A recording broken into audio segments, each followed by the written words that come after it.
Hello students, my name is Desmond Edagese, your favorite maths teacher. And today, we'll be looking at the theme, Everyday Statistics. Our topic for today will be on measure of central tendency. I'm sure you're curious, you'd like to know what measure of central tendency is all about. In a moment, we'll find out. Let's go into our class. Now, in the course of our class today, these are some of our learning objectives. We'll learn what averages are. We'll also learn what mean is, what a median is, what mode is, and to round it up, we'll learn about the range of given data.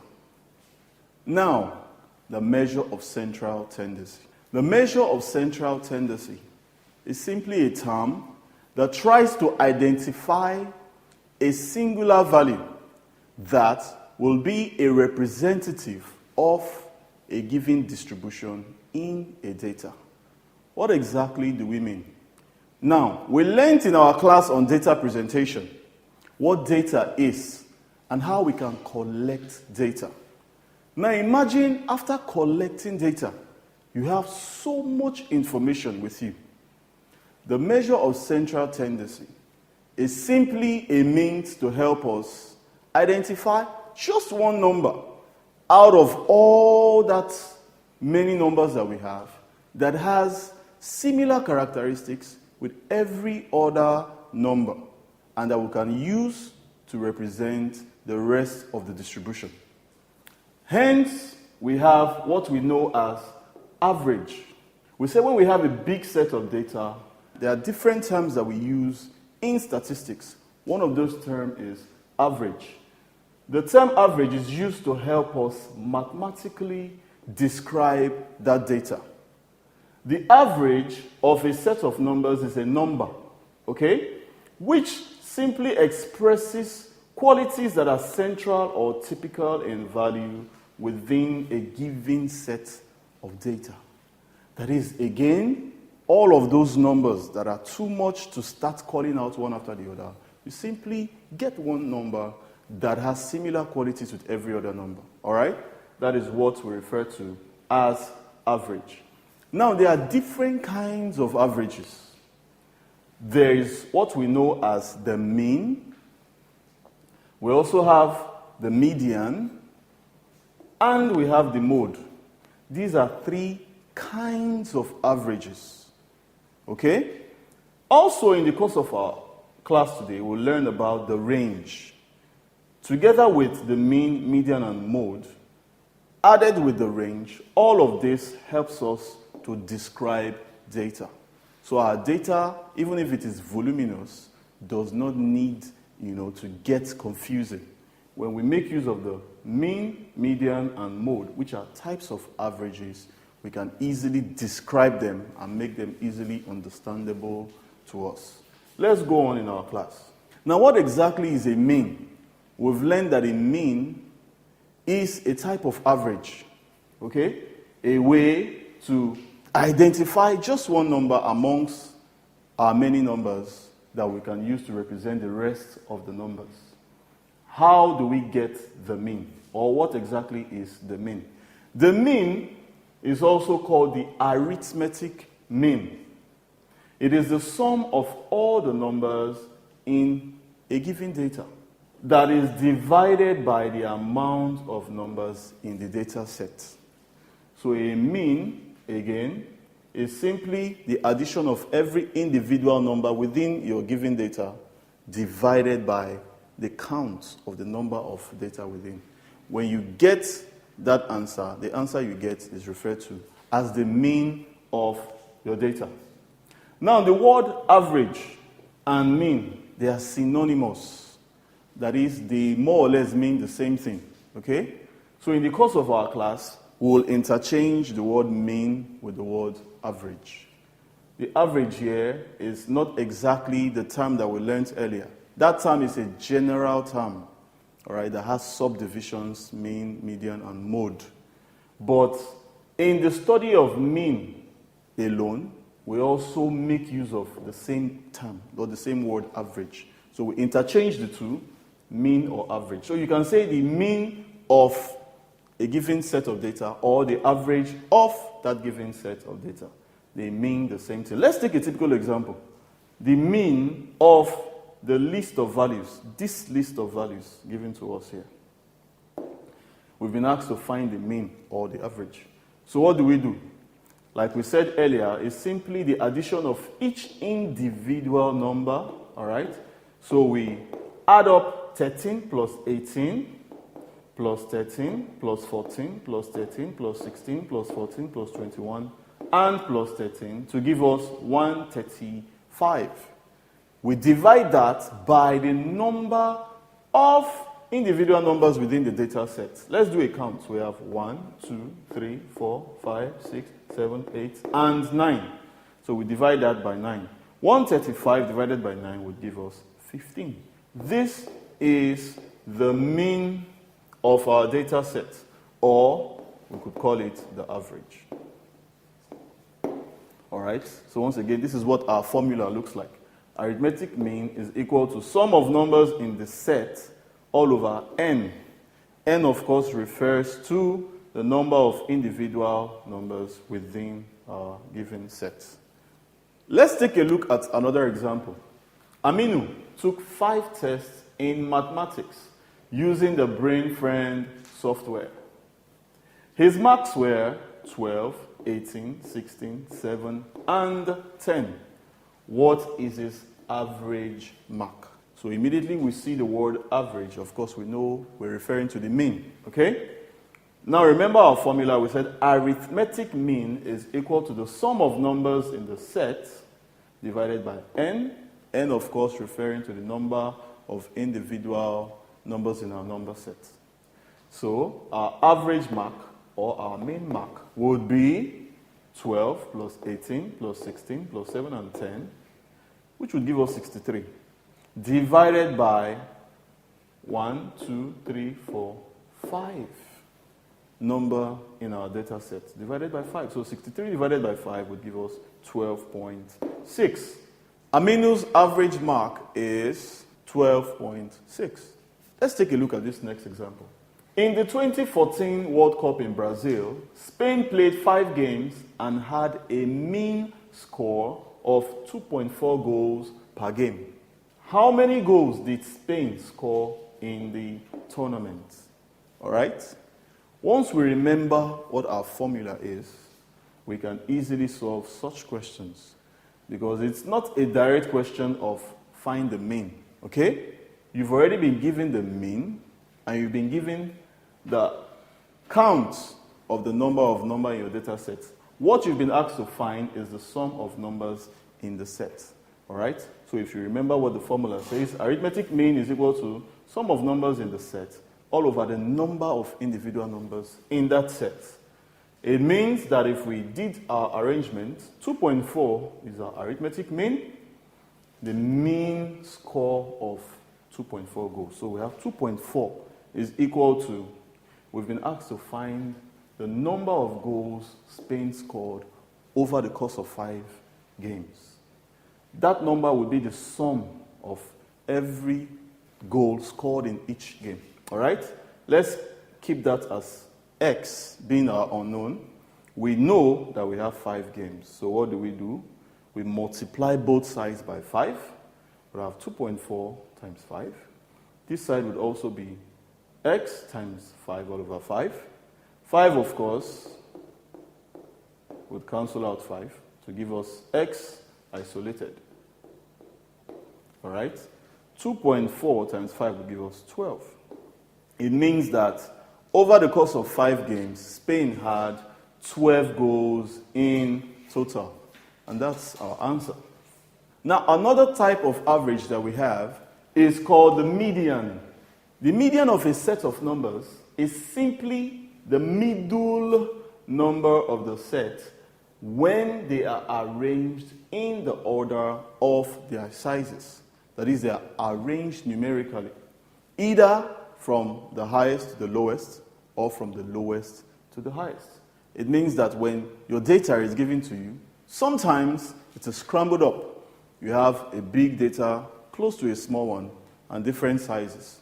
So it's your job to arrange them either from the highest to the lowest or from the lowest to the highest. When you do this, it makes it easier for you to find the various kinds of averages that you may be asked to find. Now, quickly, there are certain things to take note of when finding the median of a set of numbers. When you have an odd number of data points, you find that you have a middle number that is easy to identify. Okay? Let's take a typical example. If you have 7 numbers in your number set, it means that you would have a middle number that is the 4th number. I'm assuming that you've arranged these numbers numerically, okay? Either from the highest to the lowest or from the lowest to the highest. You'd have 3 numbers by the side, you have a 4th number, and you have 3 numbers after that 4th number. When you have such case, it is easy to find the median, or it is easy to identify the median.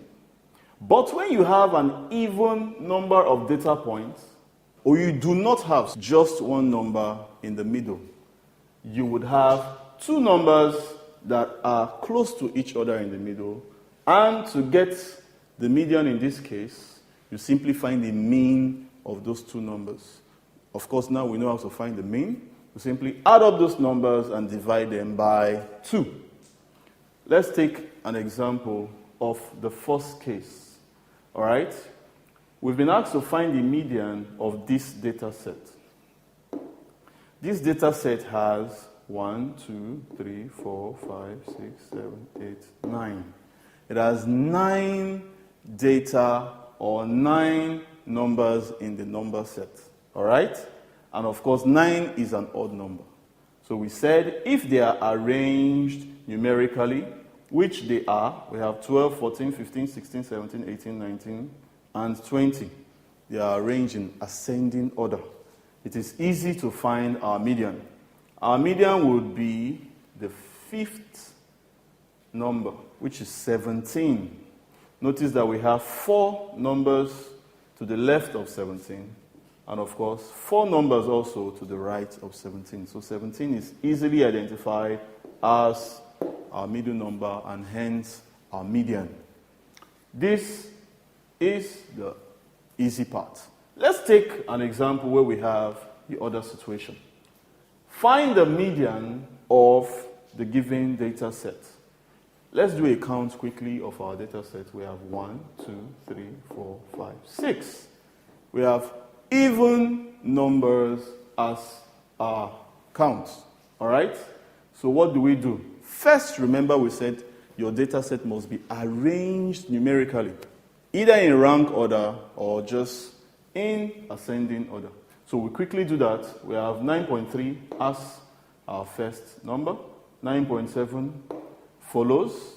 In ascending order, we have 10.6, 11.4, 12.2, and 14.9. So now we've been able to arrange our set of numbers in order of size. Next, we'll find the 2 middle numbers in this case, which would be 10.6 and 11.4. So we have 2 numbers to the left of our selected values, and we also have 2 numbers to the right of our selected values. We need to find the mean of these 2 numbers to get our median. And we'll simply say 10.6 plus 11.4 divided by 2. 10.6 and 11.4 will give us 22. 22 divided by 2, of course, will give us 11. So we have our median as 11. Let's take a look at another example. 16 people were asked which size of shoe they wore. Their answers are shown in the table below. Find the median shoe size. All right? This is the table that is referred to in our question. We have a shoe size 5, size 6, size 7, size 8, size 9, and size 10. 16 friends were asked which among these sizes they wore. One person said they wore size 5. 2 persons said they wore size 6. 5 persons said they wore size 7. 4 persons said they wore size 8. 3 persons said they wore size 9. Just 1 person wore size 10. So we have our information. We need to arrange them and then arrange them numerically before we'll be able to get our median. All right? To do that, let's take a look again at our table. 1 person alone wore size 5. We write down 5. 2 persons wore size 6. So we'll write size 6 and size 6. 5 persons wore size 7. So we'll say 7, 7, 7, 7, 7. 4 persons wore size 8. So we have 8 appearing 4 times. 8, 8, 8, 8. Size 9 had a frequency of 3. That is, 3 persons wore size 9. So we have 9, 9, 9. And just 1 person wore size 10.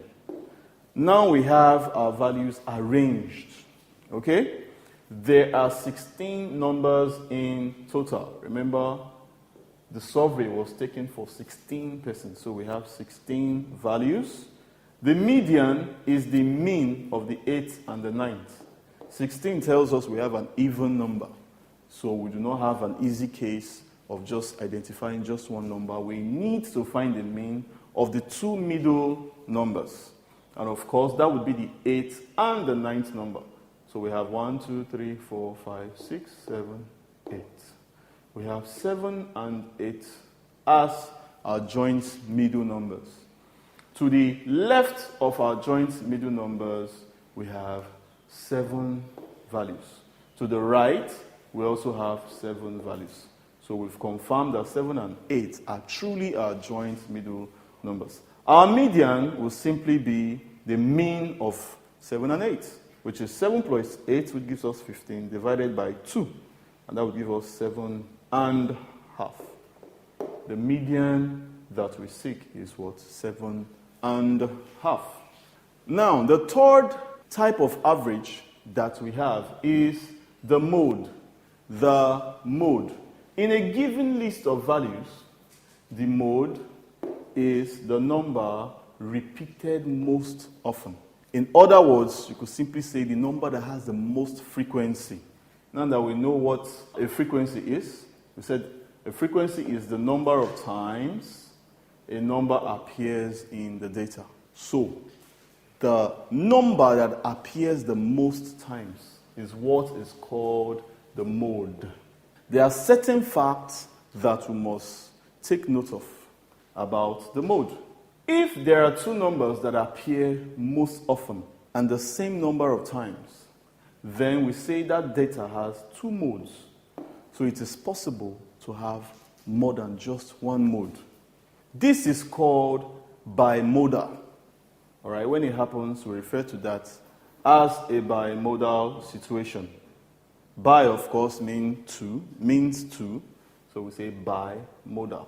If there are more than 2, then the data will be referred to as a multimodal data.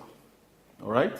And if the numbers appear the same number of times, that is, each number, every number in your database is appearing more than once and for the same number of times.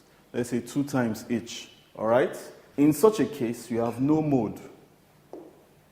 Because, remember we said, the mode is the number that has the most frequency. That is repeated the most number of times.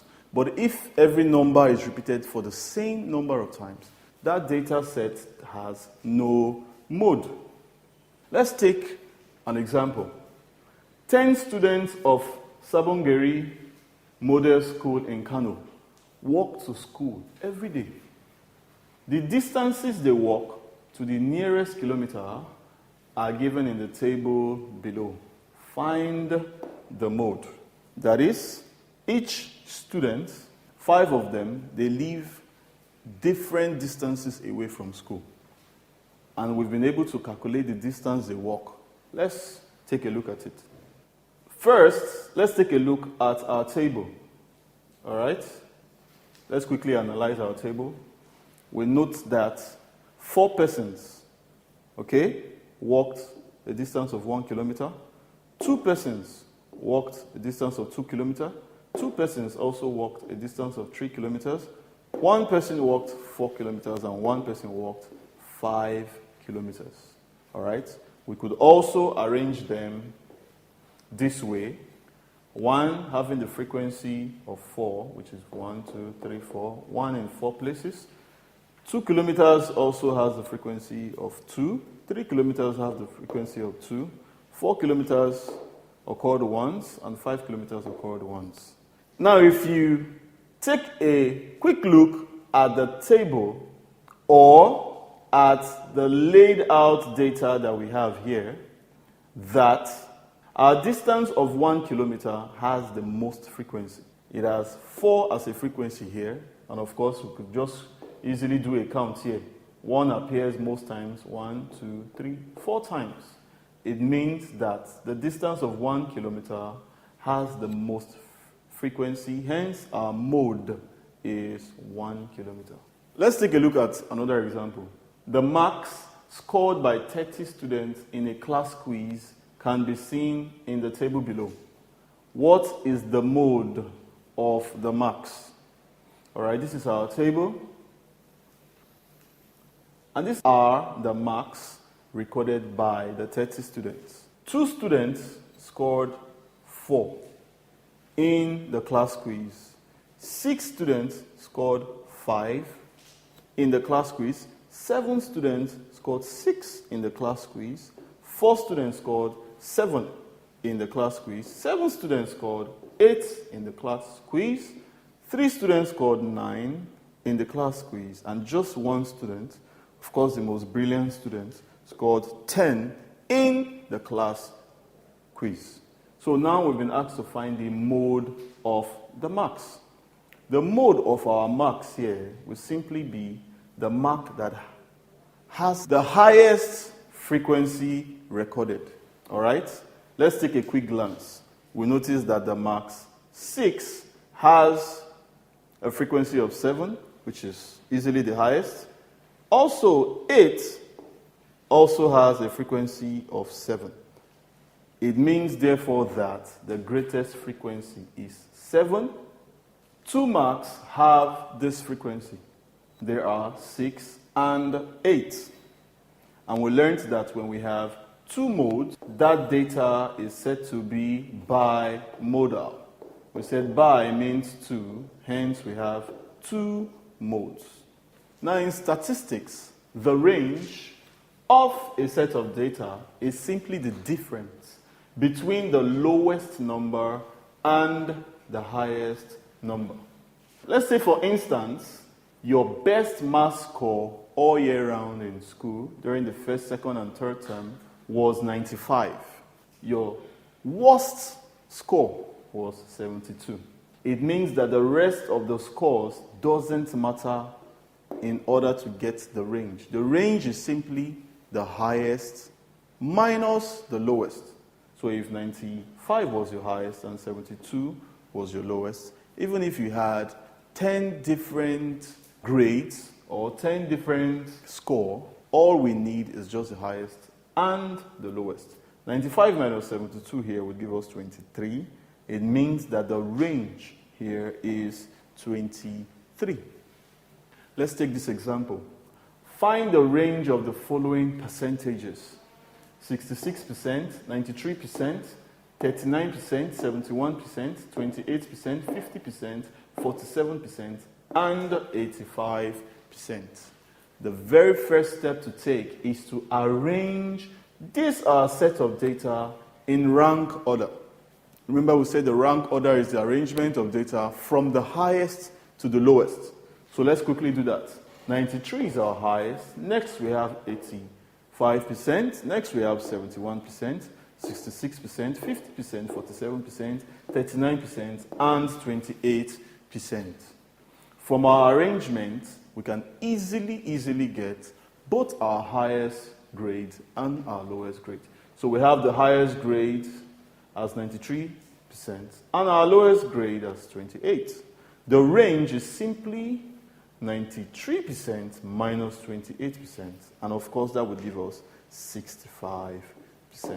That is how to find range. Now, in summary, let's do a quick recap. We learned about the term average. We said the average of a set of numbers is a representative number that has unique qualities that are typical in value within a set of given data. We learned that there are different kinds of averages. We learned about the mean, we learned about the median, and the mode, which are all kinds of averages. We also learned lastly about the range. We said when we make use of the range, along with the mean, median, and mode, we can easily describe a given set of data. We said the mean is the sum of all numbers in a data set divided by the amount of numbers in the set. We said the median is the middle number, just like its name, median, middle. We said the median is the middle number of the set when the numbers are arranged according to their sizes, either from the highest to the lowest or from the lowest to the highest. We said the mode is the number most repeated in the data set. That is the number that has the highest frequency. And lastly, we said the range is the difference between the highest number and the lowest number in our data set. Now, we're going to take two quick questions to see if we have fully understood what we came here to learn today. Let's take the first one. A student has gotten the following grades on his tests: 87, 95, 76, and 88. He wants an 85 or better overall. What is the minimum grade he must get on the last test in order to achieve that average? Now, in order to answer this question, we need to pick out some quick facts. We've been asked to find a minimum grade this student must get in his last test in order to achieve an average. So it means that we're working with a mean. Of course, let's see if we remember the formula. We said the sum of all the individual numbers in our data set, all over the number of numbers in the number set. If we remember this formula, we can easily answer this question because we've already been given the mean. Remember they said he wants an 85 or better overall. That is our mean, okay? Like an average value that he wants, 85, all right? So we say our mean is what? 85. We also know that he wrote 4 tests and he has one more test to take. He wants to know what score he must score in that last test in order to have a mean of 85. Let's quickly write that down. So we have 87 plus 95 plus 76 plus 88 plus x. Let x be the last score that he should get in order to get an average of 85. Altogether, there are 5 tests that he took. Okay? Let's do a quick addition. 87 and 95 and 76 and 88 would give us, would have 346 plus x all over 5 would give us the mean of 85. All right? If we multiplied both sides by 5, we'd have 85 times 5, which would give us 425 is equal to 346 plus x. X can be isolated if we subtracted 346 from both sides. So we have x is equal to 425 minus 346, which would give us 79. And of course, our option D gives us that answer as 79. Let's take this last question. A man caught 4 fishes of mass 1.9 kg, 1.1 kg, 0.9 kg, and 0.7 kg. We've been asked to find the median mass of the fish. Of course, quickly, we have 4 fishes. That's an even number. It means that our median would give us 2 values, and we'll have to divide those 2 values by 2. But first, remember, we need to arrange them in a numerical order. To do that, we would have 0.7 first. Next, we have 0.9. Then we have 1.1 and 1.9. Our mid values would be 0.9 and 1.1. So our mean would be 0.9 plus 1.1, which would give us 2.0 all over 2. 2 all over 2, of course, would give us 1. It means that our median mass of a fish would be 1 kg. And that's our answer. And so, guys, we've come to the end of our class. I'm sure you learned a lot, and I'm sure you also look forward to our next class. For me, I will see you next time. Bye.